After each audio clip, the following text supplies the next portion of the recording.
Assalamu alaikum warahmatullahi ta'ala wa barakatuhu. Yan uwa barkanmu da sake saduwa da ku a cikin wannan shirin namu albarka. A yau zan yi muku bayani akan wani application wanda zai baka dama, misali kamar WhatsApp ɗinka sai yana aiki da WhatsApp ne, kamar yanzu misali a yi maka vocal ko kuma wani abu, idan kana son ka karanta shi wanda ya yi ma cikin bai sani ba, to ga hanyar da zaka bi. Ga application nan kana gani, wannan application ɗin ga nan zan rubuta muku shi a saman screen. Transcribe da English transcriber za ka ce. Yanzu misali sai ka tafi Play Store ka je ka ɗauko shi. Kana ɗauko shi in ya sauka ga waya sai ka shiga cikin shi kamar haka. Kana shiga zai zo da kai haka.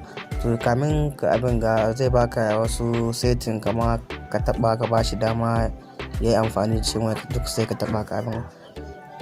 Idan duk kai setting ya nuno maka sai kawai ka fitar daga cikin wayarka sai ka koma WhatsApp ɗinka.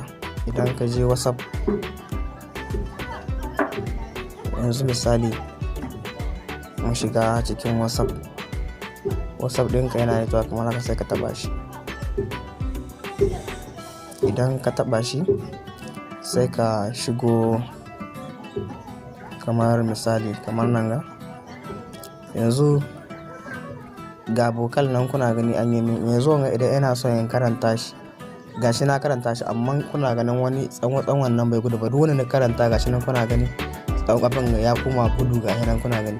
Shi ko wanga na karanta shi amma da ban taba shi ba, akwai wanda ni abin ni an ka karanta shi ba a gan shi can bai gani ba ko na karanta shi, amma duk wanda an kai lira gashi nan kuna gani ya nuna bulu abin ga bulu, gashi nan kuna gani, wanda ko ba a buɗa ba kuna gani ya nuna tsanwa. To idan kuna son ku saurari vocal ɗin sai ku danne shi kamar haka. Ya danne shi sai ku danna nan wannan wurin, ga nan kuna gani sai ku taɓa zai kawo nan wanga wuri. To yanzu kamar da kuke gani ga abu nan ya kawo nan wanga wuri dan ɗaya biyu, to ka zaɓi wanga na harfa saboda vocal ne kake son ka saurara. Sai ka taɓa shi kamar haka.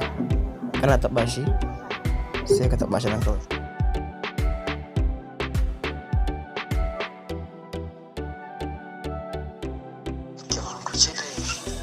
Gashi nan yanzu ka liyar ɗin shi ka karanta shi, amma can shi bai sani ba. Gashi nan duka waɗannan don na karanta su ne amma mutum bai sani. Gashi nan kuna gani haka za ku yi.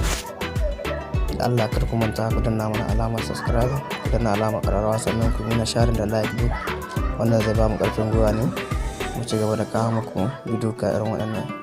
Na gode, assalamu alaikum.